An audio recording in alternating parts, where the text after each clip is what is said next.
The ocean was silent that night, too silent for the East Coast. Waves rose and fell softly under a moon, smothered by clouds, hiding the world in thick darkness. But beneath that darkness, something far more dangerous was rising.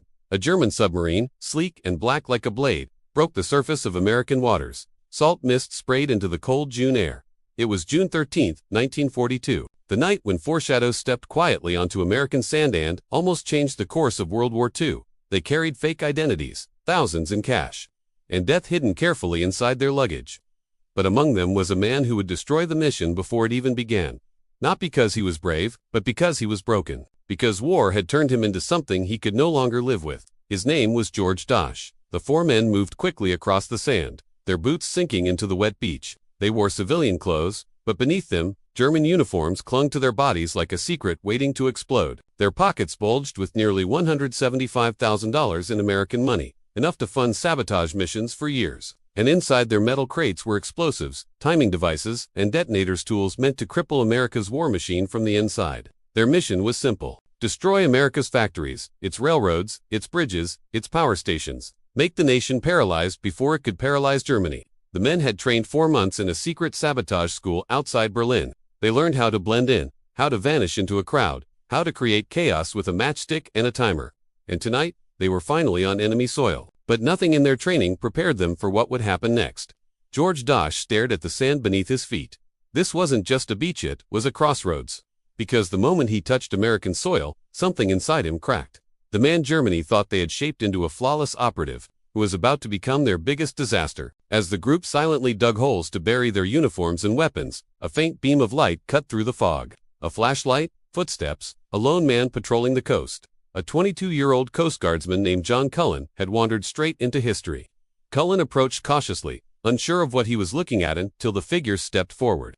Half concealed by the night, German voices slipped through the air. The scent of wet leather and tension surrounded them. For a moment, everything froze. Then George Dosh stepped forward. His mind raced. He could kill the young guard. They all could. They were trained for this. But Dosh did something none of the men expected. He lied. "We're fishermen," he said quickly. "Our boat ran aground." The guard didn't buy it. He asked for identification. Dosh reached inside his coat, not for a weapon, but for money. Real American cash. Crisp bills, shining under the dim light. "Take this," he whispered. "You saw nothing." Cullen, terrified and alone, accepted the bribe. He nodded slowly, then turned away. But the moment the darkness swallowed him, he ran. He sprinted across the sand, heart pounding, lungs burning, heading straight for his station to report what he'd seen. The four saboteurs knew the clock was already ticking. They buried their uniforms, hid their crates, dusted off the sand, and hurried toward the nearest train station. By sunrise, they were deep inside New York City, pretending to be ordinary travelers. But fear was growing inside Dosh like a storm. The lies, the training, the mission, none of it matched the man he believed himself to be. America had once been his home. He spoke English without an accent. He knew the streets, the food, the people. And now he had returned as a weapon designed to destroy everything he had once loved. He couldn't do it. By the time he reached his Manhattan hotel room, the guilt was suffocating him. He sat on the edge of the bed, staring at the phone as if it were a detonator of its own. Then he made a choice that would shock both nations. He dialed the FBI. "I need to speak to J. Edgar Hoover. I am a German agent, and I want to surrender." The agent on the other end laughed. It had to be a joke. A prank caller. Why would a Nazi spy call the FBI and confess?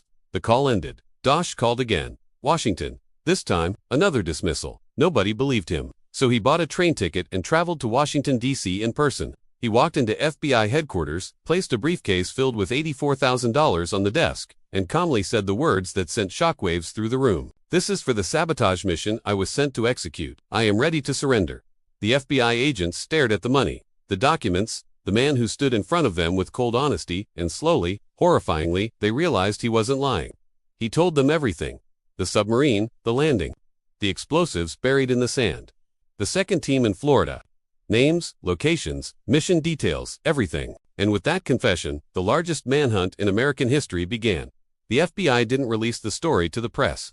They didn't warn the public. They didn't want panic. They wanted results. Within 48 hours, agents spread across the East Coast like a silent storm. Ernstberger, Dosh's partner, had also been planning to surrender. The fear and guilt had eaten him alive too. He was arrested in a small New York apartment, relieved the nightmare was over. The second team, meanwhile, had traveled south toward Florida, but panicked and doubled back, eventually reaching Chicago. They were captured in their hotel room without resistance, as that Dosch had betrayed them so quickly. Germany expected explosions, chaos, a nation in fear.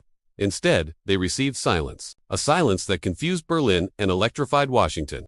But the American public remained blissfully unaware of how close disaster had come. It wasn't until weeks later, when the mission was confirmed to be fully dismantled, that the story broke. Newspapers erupted. Nazi spies landed on American shores. German saboteurs captured. America nearly attacked from within. Fear spread like wildfire, but so did a strange curiosity. How had these highly trained spies been caught so quickly? And why had 2 of them surrendered? For the government, those questions were too dangerous to answer publicly. The trial of the 8 saboteurs was held in secret inside a military courtroom. No civilians, no journalists. President Franklin Roosevelt himself insisted on it. The government couldn't afford details leaking before they were ready. All 8 were found guilty. The sentence was death by electric chair. Even George Dosch, even Ernst Berger. Dosch was stunned. Betrayal had cost him everything. He believed he would be protected, hailed as the man who saved America from disaster. Instead, he was placed in a cell awaiting execution next to the very men he had exposed. But behind closed doors, Roosevelt reviewed the case personally. He studied Dosch's confession, his cooperation, and the fact that without him America would have faced destruction within its own borders. Roosevelt made a decision that would reshape the story forever. He commuted the sentences of Dosch and Berger. The other 6 spies were executed on August 8, 1942. In the largest mass execution for espionage in American history, one by one, they were strapped into the electric chair. Within hours, they were gone. But Dosch and Berger were sent to prison instead. Americans were furious. Newspapers demanded to know why 2 Nazi spies had been spared. But the truth that they were saved because one of them had saved the country was buried to protect national security. Their role remained a quiet secret, known only to the highest levels of government. Dosch sat in his cell trying to understand whether he was a hero or the biggest fool of the war. After 6 years, in 1948, President Truman released him, but banished him permanently. He was deported to Germany and forbidden from ever returning to the country he believed he had protected. But Germany didn't see him as a hero either. To them, he was the man who betrayed the fatherland, a traitor to the Nazi cause. Dosch spent decades writing letters, publishing his story, begging for recognition, not as a spy, but as the man whose conscience had saved thousands. But nobody cared. To Germany, he was a traitor. To America, he was a problem better forgotten. He died in 1992, alone, unheard, misunderstood. But history remembers the truth even when people don't. George Dosch wasn't a perfect man. He wasn't fearless or noble or selfless. He was conflicted, flawed, torn between 2 identities. But in a moment of moral clarity on a fog-covered beach in 1942, he made a choice that stopped one of the most dangerous Nazi operations in American history. And sometimes, that's enough. Operation Pastorius remains a chilling reminder of how close the world came to disaster and how one man's decision, born out of guilt and fear, saved an entire nation from sabotage.